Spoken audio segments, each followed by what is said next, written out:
భారతదేశంలోని మన ఆంధ్రప్రదేశ్లో ఉన్న తిరుపతి బాలాజీ ఆలయం ప్రపంచంలోని అత్యంత సంపన్నమైన దేవాలయంగా పేరుగాంచింది. ఈ ఆలయానికి ప్రతి నెల 300 నుంచి 400 కోట్ల రూపాయల విరాళాలు వస్తాయి. ఈ ఆలయం యొక్క మొత్తం ఆస్తి విలువ అక్షరాల 5 లక్షల కోట్ల రూపాయలు. ఇది ప్రపంచంలోని ఎన్నో దేశాల బడ్జెట్ కంటే చాలా ఎక్కువ. ఆలయం దగ్గర 11 టన్నులకు పైగా బంగారు నిల్వ ఉంది.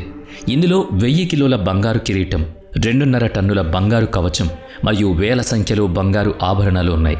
కానీ ఇంత భారీ సంపద ఉన్నప్పటికీ ఇక్కడ కొలువై ఉన్న సాక్షాత్తు కలియుగ దైవం వెంకటేశ్వర స్వామిని అప్పుల ఊబిలో ఉన్న దేవుడిగా ఎందుకు భావిస్తారు?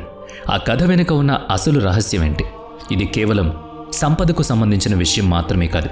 ఈ ఆలయం అంతు చిక్కని, ఒళ్ళు గగురు పొడిచే రహస్యాలకు ప్రసిద్ధి. ఇక్కడ జరిగే కొన్ని అద్భుతాలు సైన్స్కి కూడా అందవు, మానవ మేధస్సుకు కూడా దొరకవు. ఇక్కడ విగ్రహం మనిషి చెక్కింది కాదు, అది స్వయంభువు, అంటే దానంతటా అదే వెలసింది అని నమ్ముతారు. గర్భగుడిలో ఎప్పుడూ ఫ్యాన్ తిరుగుతూనే ఉంటుంది. అక్కడ ఉష్ణోగ్రత ఎప్పుడూ 20 డిగ్రీల సెల్సియస్గానే మెయింటైన్ చేస్తారు. అయినా సరే ఆశ్చర్యకరంగా స్వామివారి విగ్రహానికి చెమటలు పడుతూనే ఉంటాయి. పూజారులు ఆ చెమటలను ఎప్పటికప్పుడు పట్టు వస్త్రంతో తుడుస్తూనే ఉంటారు. అంతేకాకుండా విగ్రహానికి గంధపు లేపనం రాసినప్పుడు స్వామివారి హృదయంపై అమ్మవారి ఆకృతి స్పష్టంగా కనిపిస్తుంది. అసలు ఈ విగ్రహం వెనుక ఉన్న నిజమేంటి? మరో షాకింగ్ విషయం ఏంటంటే విగ్రహం వెనుక భాగాన్ని చూడడం ఎవరికీ అనుమతి లేదు. విగ్రహం వెనుక గుప్తంగా కొన్ని స్వరంగాలు ఉన్నాయని ప్రచారం ఉంది. 1937లో ఒక యువ పూజారి విగ్రహం వెనక్కి వెళ్లారట. అక్కడ ఆయన చూసిన దృశ్యం ఆయన్ను షాక్కి గురిచేసింది. అసలు అక్కడ ఏముంది? ఇక తిరుపతి లడ్డూ విషయానికి వస్తే ఇక్కడ ప్రతిరోజు 3 లక్షల నుంచి 5 లక్షల లడ్డూలు తయారవుతాయి. విచిత్రం ఏంటంటే అన్ని లడ్డూల రుచి, బరువు 1 గ్రామ్ కూడా తేడా ఉండదు, సమానంగా ఉంటాయి. కానీ మీకు తెలుసా, ఈ లడ్డూ తయారీకి ఆలయానికి వాడే ప్రతి వస్తువు ఆలయానికి 23 కిలోమీటర్ల దూరంలో ఉన్న ఒక రహస్య గ్రామం నుంచి వస్తుంది. ఆ గ్రామంలోకి బయట వ్యక్తులకు ప్రవేశం లేదు. ఈ రోజు వరకు అక్కడికి ఎవరూ వెళ్ళలేకపోయారు. ఇక్కడ మిస్టరీలు ఇంతటితో అయిపోలేదు. స్వామివారి ముందు వెలిగే ఒక దీపం గత 1000 సంవత్సరాలుగా ఆరిపోకుండా వెలుగుతూనే ఉంది. అందులో నూనె ఉండదు, వత్తు ఉండదు. మరి అది ఎలా వెలుగుతోంది? అలాగే భక్తుల తలనీలాలు సమర్పించడం వెనుక కూడా ఒక పెద్ద కారణం ఉంది. షాకింగ్ విషయం ఏంటంటే వెంకటేశ్వర స్వామి విగ్రహానికి ఉన్న జుట్టు అసలైనది. అది వేల సంవత్సరాల నాటిదైనా ఇప్పటికీ చిక్కుపడదు, రాలదు. ఇది సైన్సా లేక మన ఊహకు అందని అద్భుతమా? అసలు ఈ ఆలయాన్ని ఎవరు నిర్మించారు, ఎప్పుడు కట్టారు? దీనికి సమాధానం చరిత్రకారుల దగ్గర కూడా లేనేలేదు. 1987లో archaeological survey of India ASI carbon dating ద్వారా ఆలయ వయస్సు తెలుసుకోవడానికి ప్రయత్నించినప్పుడు అకస్మాత్తుగా వారి పరికరాలన్నీ పనిచేయకుండా పోయాయి. ఈ ఆలయం తన రహస్యాలను బయటపెట్టకుండా తనను తాను కాపాడుకుంటుందా? ఇక 2020లో నాసా వారి ప్రాజెక్టు గరుడలో భాగంగా తిరుమల కొండలపై పరిశోధనలు జరిగాయి. ఆ రిపోర్ట్ శాస్త్రవేత్తలను భయపెట్టింది. కానీ ఆ రిపోర్ట్ బయటకు రాకుండా ఆగిపోయింది. అసలు ఆ రిపోర్ట్లో ఏముంది? ఈ ఆలయం దగ్గర 11 టన్నులకు పైగా బంగారం ఉంది. కేవలం స్వామివారి విగ్రహానికి అలంకరించే కిరీటమే 1000 కిలోల బరువు ఉంటుంది. కానీ అన్నిటికంటే రహస్యమైంది ఈ కిరీటంలో ఉన్న కృష్ణమణి. ఇది ప్రపంచ ప్రఖ్యాతిగాంచిన కోహినూరు వజ్రం కంటే కూడా చాలా విలువైంది. అసలు ఈ మణి వెనుక ఉన్న నిజమేంటి? విష్ణు పురాణంలో వర్ణించిన కౌస్తుభమణి ఇదేనా? ఇలాంటి ఎన్నో రహస్యాలు మీ ఊహకు కూడా అందవు. ఈ డాక్యుమెంటరీలో, ఇంటర్నెట్లో కానీ పుస్తకంలో కానీ దొరకని చరిత్ర యొక్క చీకటి కోణాలను మనం తెలుసుకోబోతున్నాం. అంతకంటే ముందు మీరు కనుక మన ఛానల్ని కొత్తగా చూస్తున్నట్లయితే సబ్స్క్రైబ్ చేసుకోండి. దీనివల్ల మాకు ఎంతో సహాయం ఉంటుంది ఇలాంటి మరికొన్ని టాపిక్స్ని మీ ముందు తేవడానికి. చాలామంది ఈ ఆలయాన్ని విజయనగర సామ్రాజ్య చక్రవర్తి శ్రీకృష్ణదేవరాయలు నిర్మించారని అనుకుంటారు. కానీ అది నిజం కాదు. అసలు వెంకటేశ్వర స్వామి విగ్రహం ఎక్కడి నుంచి వచ్చింది? ఆలయాన్ని ఎవరు కట్టారు? ఇది తెలియాలంటే మనం ఒక పౌరాణిక గాథను తెలుసుకోవాలి. ఈ కథ చివర్లో మీకు ఆలయ రహస్యాల గురించి స్పష్టంగా అర్థమైపోతుంది. పురాణాల ప్రకారం ఒకానొక సమయంలో ప్రళయం వచ్చి భూమి మొత్తం నీట మునిగిపోయింది. హిరణ్యాక్షుడు అనే రాక్షసుడు భూమిని సముద్ర గర్భంలో దాచేశాడు. అప్పుడు సృష్టిని కాపాడడానికి శ్రీ మహావిష్ణువు ఆదివరాహ అవతారాన్ని ధరించారు. ఆ దివ్య వరాహ రూపంలో రాక్షసుణ్ణి సంహరించి తన కోరలతో భూమిని నీటి అడుగున ఉన్న గర్భం నుంచి బయటకు తీసి తిరిగి స్థాపించారు. ఆ తర్వాత బ్రహ్మదేవుడి కోరిక మేరకు విష్ణువు భూదేవితో కలిసి తిరుమల కొండలపై నివాసం ఉండడం మొదలుపెట్టారు. కలియుగం ప్రవేశించాక నైమిషారణ్యంలో ఋషులు లోక కళ్యాణం కోసం ఒక భారీ యజ్ఞాన్ని తలపెట్టారు. అయితే ఆ యజ్ఞ ఫలాన్ని త్రిమూర్తుల్లో ఎవరికి ఇవ్వాలనే అయోమయం వారికి కలిగింది. అప్పుడు నారదుడి సలహా మేరకు త్రిమూర్తులను పరీక్షించడానికి భృగు మహర్షి బయలుదేరారు. మొదట బ్రహ్మలోకానికి వెళ్లారు. కానీ బ్రహ్మ సృష్టి కార్యంలో బిజీగా ఉండి మహర్షిని పట్టించుకోలేదు. దాంతో భృగువుకు కోపం వచ్చింది. తర్వాత కైలాసానికి వెళ్లారు. అక్కడ శివుడు ఆనందంతో ఆలింగనం చేసుకోవడానికి రాగా భృగువు తిరస్కరించారు. చివరిగా భృగు మహర్షి వైకుంఠానికి వెళ్లారు. అక్కడ విష్ణువు యోగనిద్రలో ఉండగా లక్ష్మీదేవి ఆయన కాళ్ళు ఒత్తుతున్నారు. తన రాకను గమనించలేదనే కోపంతో రగిలిపోయిన భృగు మహర్షి సాక్షాత్తు శ్రీ మహావిష్ణువు ఛాతిపై బలంగా ఒక్క తన్ను తన్నారు. భృగు మహర్షి అలా తన్నిన తర్వాత విష్ణువు కోపడతారని అందరూ అనుకున్నారు. కానీ జరిగింది వేరు. విష్ణువు శాంతంగా లేచి మహర్షిని క్షమాపణలు అడిగారు. ఓ మహర్షి, నా కఠినమైన ఛాతి తగిలి మీ కోమలమైన పాదాలకు ఎక్కడైనా దెబ్బ తగిలిందా అని ఆయన పాదాలను ఒత్తడం మొదలుపెట్టారు. అక్కడే అసలు విషయం ఉంది. భృగు మహర్షికి తన తపోశక్తి వల్ల విపరీతమైన గర్వం ఉండేది. ఆ అహంకారానికి చిహ్నంగా ఆయన పాదం అడుగున ఒక రహస్య నేత్రం ఉండేది. శ్రీ మహావిష్ణువు పాదాలు ఒత్తుతున్న వంకతో తెలివిగా బొటనవేలితో ఆ కన్నును గట్టిగా నలిపేశారు. ఆ పాదంలో ఉన్న నేత్రం పగిలిపోవడంతోనే భృగు మహర్షికి ఉన్న అహంకారం కూడా పటాపంచలైంది. వెంటనే ఆయనకు జ్ఞానోదయమైంది. త్రిమూర్తుల్లో సాత్విక గుణం ఉన్న విష్ణువే గొప్పవాడని గ్రహించి భృగు మహర్షి యజ్ఞఫలాలు విష్ణువుకే చెందుతాయని ప్రకటించాడు. భృగువును విష్ణువు క్షమించుండొచ్చు. కానీ విష్ణువు వక్షస్థలంపై నివసించే లక్ష్మీదేవి ఆ అవమానాన్ని తట్టుకోలేకపోయింది. తన నివాస స్థానాన్ని అవమానించిన వాడిని శిక్షించలేదని అలిగి లక్ష్మీదేవి వైకుంఠాన్ని వదిలి భూలోకంలోని కొల్హాపూర్కు వెళ్లి తపస్సు చేయడం మొదలుపెట్టారు. లక్ష్మీదేవి లేని వైకుంఠం విష్ణువుకు శూన్యంలా అనిపించింది. ఆమెను వెతుక్కుంటూ ఆయన కూడా భూలోకానికి వచ్చేశాడు. చివరకు అలసిపోయిన స్వామి వెంకటాద్రి కొండపై ఉన్న ఒక చింత చెట్టు కింద ఒక పెద్ద చీమల పుట్టలో తలదాచుకున్నారు. పుట్టలో ఉన్న స్వామివారి ఆకలిని గమనించిన బ్రహ్మ శివుడు ఆవు మరియు దూడ రూపం దాల్చారు. లక్ష్మీదేవి ఆ గోవును అప్పటి చోళరాజుకు విక్రయించింది. ఆ ఆవు రోజూ రహస్యంగా వెళ్లి తన పాల మొత్తాన్ని ఆ పుట్టలో ఉన్న విష్ణువుకు దారపోసేది. ఇది గమనించిన ఆవుల కాపరి కోపంతో ఆవుపై గొడ్డలి విసిరాడు. ఆ గోవును రక్షించడానికి విష్ణువు పుట్టలోంచి పైకి లేచారు. ఆ గొడ్డలి దెబ్బ నేరుగా స్వామివారి నుదుటిపై బలంగా తాకి రక్తం కారింది. సాక్షాత్తు దేవుడికి రక్తం కారడం చూసిన ఆవుల కాపరి భయంతో అక్కడికక్కడే చనిపోయాడు. ఇక్కడ ఒక ఆసక్తికరమైన విషయం ఉంది. గొడ్డలి దెబ్బ తగిలిన గాయం మానడానికి బృహస్పతి పచ్చకర్పూరాన్ని మందుగా పెట్టారు. అందుకే ఇప్పటికీ వెంకటేశ్వర స్వామి నామానికి పచ్చకర్పూరాన్నే వాడతారు. ఆ తర్వాత విష్ణువు ఆ రాజును రాక్షసుడిగా మారమని శపించారు. రాజు క్షమాపణ కోరగా, వచ్చే జన్మలో నువ్వు ఆకాశరాజుగా పుడతావు, నీకు పద్మావతి అనే కూతురు పుడుతుంది, ఆమెను నా వెంకటేశ్వర రూపానికి ఇచ్చి వివాహం చేస్తావు అని వరమిచ్చాడు. కాలక్రమేణా విష్ణువు శ్రీనివాసుడు అనే పేరుతో వకులాదేవికి కొడుకుగా పుట్టాడు. అటు ఆకాశరాజు పద్మావతికి జన్మనిచ్చాడు. ఒకరోజు వనవిహారంలో పద్మావతీదేవిని మదపు ఏనుగు నుంచి శ్రీనివాసుడు రక్షించాడు. ఆ క్షణమే వాళ్ళిద్దరూ ప్రేమలో పడ్డారు. పెళ్లికంతా సిద్ధమైంది. కానీ వరుడి తరపున వారు భారీగా కన్యాశుల్కం చెల్లించాలి. నిరుపేదగా ఉన్న శ్రీనివాసుడు కుబేరుణ్ణి ఆశ్రయించి భారీ మొత్తాన్ని అప్పుగా తీసుకుంది అప్పుడే. ఈ రుణ ఒప్పందానికి సాక్షాత్తు బ్రహ్మ మరియు శివుడు సాక్ష్యాలుగా నిలిచారు. కలియుగం అంతమయ్యే లోపు వడ్డీతో సహా ఈ అప్పు తీరుస్తానని స్వామి మాటిచ్చారు. అందుకే మనం హుండీలో వేసే కానుకలు ఆ వడ్డీ కింద జమ అవుతాయని చెబుతారు. అందుకే ఆయన్ను వడ్డీకాసులవాడు అని కూడా పిలుస్తారు. శ్రీనివాసుడు పద్మావతిల వివాహం అంగరంగ వైభవంగా జరిగింది. కానీ ఈ విషయం తెలుసుకున్న లక్ష్మీదేవి ఆవేశంతో అక్కడికొచ్చారు. నేనుండగా మరొక వివాహం ఎలా చేసుకుంటారు అని నిలదీశారు. అటు పద్మావతీదేవి ఇటు లక్ష్మీదేవి మధ్య వాదన మొదలైంది. ఆ సమయంలో కలియుగంలో భక్తులను రక్షించడానికి అదే సరైన సమయమని భావించిన శ్రీనివాసుడు ఇక తాను శిలారూపంలో ఉండిపోవాలని నిర్ణయించుకున్నాడు. ఇద్దరు దేవేరులు చూస్తుండగానే స్వామివారు శిలగా మారిపోయారు. ఆ తర్వాత లక్ష్మీదేవి శాంతించి స్వామివారి వక్షస్థలంలో శాశ్వతంగా నిలిచిపోయారు. కానీ పద్మావతీదేవి మాత్రం స్వామివారి కోరిక మేరకు కొండ కింద ఉన్న తిరుచానూరులో అలమేలు మంగగా వెలిశారు. అందుకే తిరుమల వెంకన్నను దర్శించుకున్న తర్వాత కింద ఉన్న పద్మావతి అమ్మవారిని దర్శించుకుంటేనే యాత్ర పూర్తవుతుందని అంటారు. అయితే ఇక్కడ ఒక అద్భుతం ఉంది. స్వామివారిలో పురుష లక్షణాలతో పాటు స్త్రీ లక్షణాలు కూడా ఉంటాయి. అంటే ప్రకృతి లక్షణాలు. దీనికి నిదర్శనమే స్వామివారి అలంకరణ. సాధారణ రోజుల్లో పురుష వస్త్రంలో అంటే దోవతి కట్టే పూజారులు ప్రత్యేక ఉత్సవాల్లో మరియు శుక్రవారం అభిషేకం తర్వాత స్వామివారికి పైభాగంలో చీరను అలంకరిస్తారు. ఇది విష్ణువు మరియు లక్ష్మీదేవి ఏకత్వానికి నిదర్శనం. సరే, పురాణం తెలిసింది. కళ్లకు కనిపించే ఆ అద్భుతమైన రాతి ఆలయాన్ని ఎవరు కట్టారు? ఆధునిక టెక్నాలజీ లేని ఆ రోజుల్లో ఇంత భారీ నిర్మాణం ఎలా సాధ్యం? ఆర్కిటెక్చర్ నిపుణుల ప్రకారం ఈ ఆలయ నిర్మాణంలో ఇంటర్లాకింగ్ టెక్నాలజీ వాడారు. అంటే రాళ్లను అతికించడానికి సున్నం గానీ సిమెంట్ గానీ వాడలేదు. రాళ్లని ఒకదానితో ఒకటి గట్టిగా లాక్ చేశారు.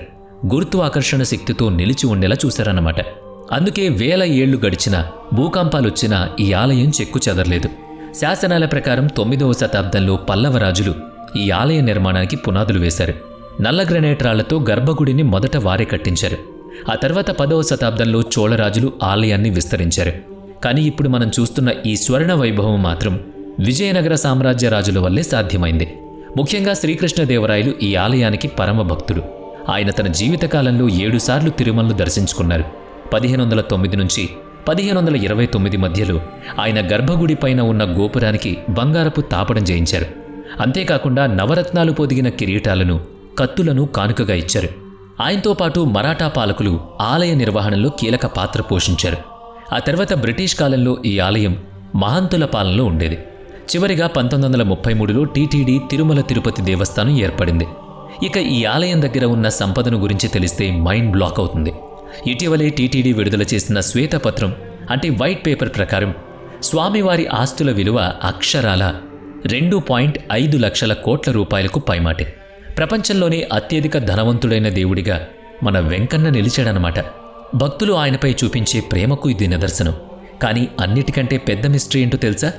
గర్భగుడిలో ఉన్న స్వామివారి విగ్రహం ఒక రాయి అని మనకు తెలుసు. కానీ ఆ విగ్రహానికి చెవి ఆనించి వింటే సముద్రపు ఘోష వినిపిస్తుంది. అంతేకాదు, పచ్చకర్పూరం ఏ రాయికి రాసినా కొన్నాళ్లకు ఆ రాయి పగిలిపోతుంది. కానీ నిత్యం పచ్చకర్పూరం పోసే స్వామివారి విగ్రహానికి చిన్న గీటు కూడా పడలేదు.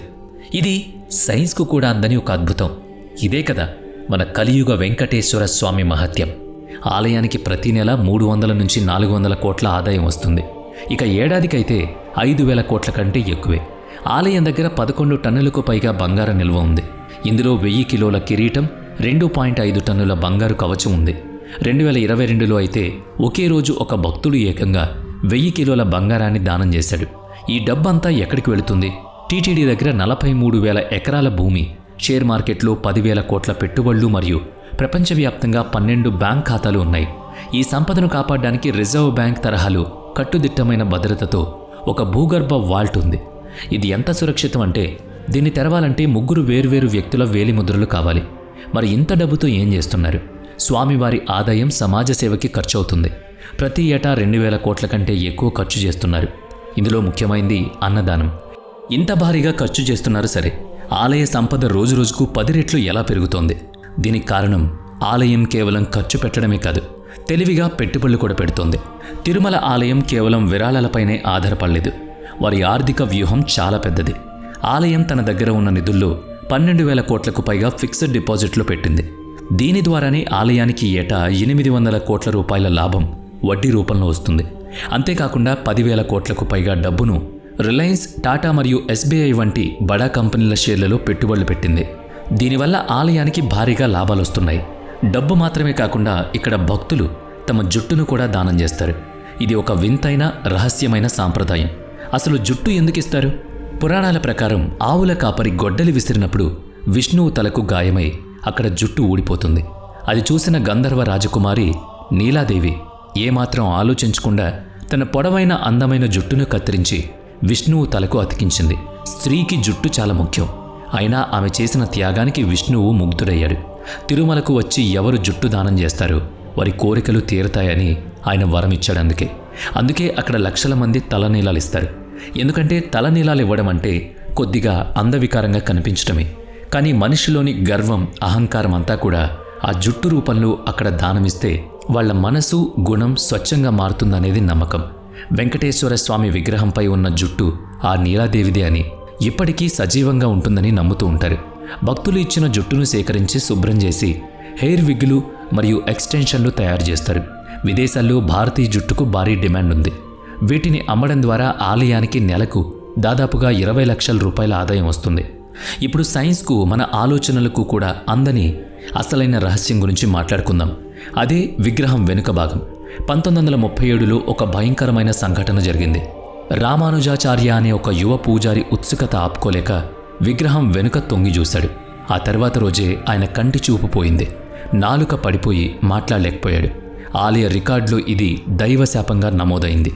వాల్మీకి రామాయణం ప్రకారం విగ్రహం వెనుక భాగం బ్రహ్మాండ శక్తికి కేంద్రం. అది వైకుంఠానికి ద్వారమని చెబుతారు. 2018లో సీనియర్ పూజారి శ్రీనివాసాచార్య ఒక ఇంటర్వ్యూలో షాకింగ్ నిజం చెప్పారు.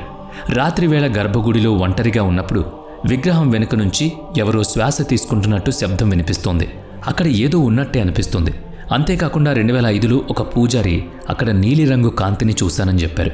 2011లో అక్కడ ఇన్ఫ్రారెడ్ కెమెరా పెట్టడానికి ప్రయత్నించినా అది అకస్మాత్తుగా పనిచేయడం మానేసింది. సైన్స్ కూడా భయపడే రహస్యం తిరుమలలో ఉందా? 2019లో ఐఐటి మద్రాస్ శాస్త్రవేత్తలు ఒక షాకింగ్ విషయాన్ని బయటపెట్టారు. వారి పరిశోధన ప్రకారం స్వామివారి విగ్రహం వెనుక భాగం రేడియో యాక్టివ్ గుణాలను చూపిస్తోంది. విగ్రహంపై లైట్ పడినప్పుడు అక్కడ వింత తరంగాలు ఉత్పత్తి అవుతున్నాయట. ఇది కేవలం థియరీ మాత్రమే కాదు. జనవరి 2022 రాత్రి 2 గంటల సమయం ఆర్కియలాజికల్ సర్వే ఆఫ్ ఇండియా ఆలయం కింద ఉన్న ఒక గుప్త సొరంగం తలుపు తెరిచింది. వారు లోపల అడుగు పెట్టగానే అకస్మాత్తుగా వారి టార్చ్ లైట్లన్నీ ఆగిపోయాయి. వాళ్ళ రేడియో డివైజ్ల నుంచి ఒక వింతైన ఏడుపు శబ్దం వినిపించింది. భయంతో టీం లీడర్ డాక్టర్ రవి వెంటనే తవ్వకాలను ఆపేయమని ఆదేశించారు. అసలు అక్కడ ఏముంది? పురాణాల ప్రకారం అక్కడ 3 ప్రధాన సొరంగాలు ఉన్నాయి. ఒకటి బ్రహ్మాస్త్ర సొరంగం. దీని చివర్లో అత్యంత శక్తివంతమైన అస్త్రం ఉందని నమ్ముతారు. 1993లో బ్రిటిష్ ఇంజనీర్లు దీన్ని వెతకడానికి ప్రయత్నించారు. కానీ ఆ ప్రాసెస్లో 5 ఇంజనీర్లు రహస్యంగా మాయమైపోయారు. రెండవది స్వర్ణ వానర మార్గం. శ్రీకృష్ణదేవరాయలు ఇక్కడ 500 టన్నుల బంగారాన్ని దాచారని ప్రచారం ఉంది. 2018లో రాడార్ సర్వే చేసినప్పుడు ఇక్కడ వింత లోహాలున్నట్లు తేలింది. మూడవది కాలాపానీ సొరంగం. ఇందులో నల్లటి నీరుంటుంది. 2001లో ఒక ల్యాబ్ టెక్నీషియన్ ఈ నీటిని టెస్ట్ చేయడానికి ప్రయత్నించగా తన కంటి చూపును కోల్పోయాడు. సొరంగాల సంగతి పక్కన పెడితే గర్భగుడిలో ఎప్పుడూ ఫ్యాన్లు తిరుగుతూ ఉంటాయి. ఎందుకంటే విగ్రహం నుంచి విపరీతమైన వేడొస్తుంది. స్వామివారికి నిరంతరం చెమటలు పోస్తూ ఉంటాయి. పూజారులు తుడిచిన కాసేపటికే మళ్లీ చెమటతో విగ్రహం తడిసిపోతుంది. అలాగే విగ్రహం దగ్గర నిల్చుంటే సముద్రపు అలలు ఘోషిస్తూ ఉంటాయి. స్వామివారి కళ్ళ కింద వైకుంఠ నది అయిన విరజ ప్రవహిస్తుందని భక్తుల నమ్మకం. ఇక అన్నిటికంటే ఆశ్చర్యకరమైన విషయం స్వామివారి ముందు వెలిగే అఖండ దీపం. ఇది గత 1000 సంవత్సరాలుగా వెలుగుతూనే ఉంది. రాజా కృష్ణదేవరాయలు వెలిగించిన ఈ దీపం ఇప్పటికీ అలాగే ఉంది. విచిత్రం ఏంటంటే ఇందులో నూనె కానీ ఒత్తి కానీ ఉండదు. 2015లో DRDO శాస్త్రవేత్తలు దీన్ని గుట్టు విప్పారని చెప్తూ ఉంటారు. ఈ దీపంలో అమృతతుల్య అనే ప్రత్యేకమైన నూనెను వాడతారు. ఇది హిమాలయ మూలికలతో తయారవుతుంది. అలాగే దీని వత్తి దేవదారు చెట్టు బెరడుతో చేశారు. ఇది 1000 సంవత్సరాలు కాలినా పాడవదు, కేవలం రూపాంతరం చెందుతుంది. గర్భగుడిలోని వెంటిలేషన్ సిస్టమ్ ఎంత పర్ఫెక్ట్ అంటే గాలి ప్రవాహం వల్ల ఆ దీపం ఎప్పటికీ ఆరిపోదు. ఇది దేవుడి మాయ లేక మన పూర్వీకుల అడ్వాన్స్డ్ టెక్నాలజీయా? తిరుమల ఆలయానికి పాలు, పూలు, నెయ్యి ఇలా వాడే ప్రతి వస్తువు ఆలయానికి దగ్గరగా 23 కిలోమీటర్ల దూరంలో ఉన్న ఒక గ్రామం నుంచి వస్తుంది. కానీ విచిత్రం, ఈ రోజు వరకు ఆ గ్రామం పేరు ఎవరికీ తెలియదు. దాన్ని ఎవరూ కనిపెట్టలేకపోయారు. చాలామంది ఆ గ్రామాన్ని వెతకడానికి ప్రయత్నించారు. కానీ అది ఇప్పటికీ ఒక అంతు చిక్కని రహస్యం. గ్రామం సంగతి అలా ఉంచితే అసలు ప్రపంచ ప్రఖ్యాతిగాంచిన తిరుపతి లడ్డు ఎలా పుట్టింది? ప్రతి లడ్డు రుచి, బరువు ఎలా ఒకేలా ఉంటుంది? కథనం ప్రకారం ఆలయంలో విగ్రహ ప్రతిష్టాపన జరుగుతున్నప్పుడు స్వామివారికి నైవేద్యం ఎలా పెట్టాలో పూజారులకు అర్థం కాలేదు. అప్పుడు ఒక వృద్ధురాలు అక్కడికొచ్చి లడ్డూ పళ్ళెమిచ్చింది. ఆ రుచి చూసిన పూజారులు ఆశ్చర్యపోయారు. ఆమె వారికి లడ్డూ తయారీ విధానం చెప్పి క్షణాల్లో అదృశ్యమైంది. ఆమె సాక్షాత్తు లక్ష్మీదేవి అని నమ్ముతారు. ఇక అసలైన విషయానికి వద్దాం. నాసా శాస్త్రవేత్తల్ని కూడా భయపెట్టిన ఆ జోస్యం ఏంటి? భవిష్య పురాణం ప్రకారం కలియుగం ఉద్ధృతంగా ఉన్నప్పుడు తిరుమల కొండల నుంచి ఒక వింత కాంతి వస్తుంది. అప్పుడు వెంకటేశ్వర స్వామి విగ్రహం తన రూపాన్ని మార్చుకుంటుంది. 2018లో వచ్చిన నాసా రహస్య నివేదిక ప్రకారం తిరుమల పర్వతం కింద ఒక అజ్ఞాత శక్తి వనరు ఉంది. అది ప్రతి ఏటా 0.3% చొప్పున పెరుగుతోంది. ఇదే గనక కొనసాగితే 2035 నాటికి ఇక్కడి నుంచి ఒక భారీ అయస్కాంత తుఫాన్ వచ్చే ప్రమాదం ఉందని శాస్త్రవేత్తలు చెప్తున్నారు. 2020లో ప్రాజెక్టు గరుడా పేరుతో నాసా ఇక్కడ పరిశోధనలు చేసింది. ఆ లీక్ అయిన పత్రాల ప్రకారం ఇక్కడ రాళ్లలో దొరికిన లోహం అంతరిక్షంలో ఉల్కల్లో ఉండే లోహం లాంటిది. భూకంప మాపక యంత్రాలు ఇక్కడ రోజుకు 3 సార్లు ఒక వింత శబ్దాన్ని రికార్డ్ చేస్తున్నాయి. ఆ శబ్దం అచ్చం ఓం అనే పదంలో ఉంది. పర్వతం కింద ఉన్న భారీ గుహలో ఏదో ఒక సజీవ శక్తి స్పందిస్తుంది అనేది నమ్మకం. మరిదంతా కలియుగ అంతానికి సంకేతమా? ఏదేమైనా కూడా ఆ వెంకటేశ్వర స్వామి లీలలు మాత్రం నిజంగా అద్భుతం. మరి మీరేమంటారు? మీరు తిరుపతి వెళితే గనక, వెంకటేశ్వర స్వామి భక్తులైతే గనక గోవిందా అని కామెంట్ చేయండి. వీడియో నచ్చితే లైక్ చేయండి, షేర్ చేయండి. ఇప్పటి వరకు మన ఛానల్ని సబ్స్క్రైబ్ చేయనట్లయితే ఇప్పుడే సబ్స్క్రైబ్ చేసుకుని పక్కనే ఉన్న బెల్ ఐకాన్పై క్లిక్ చేయండి. నెక్స్ట్ వీడియోలో మళ్ళీ కలుద్దాం. Thanks for watching.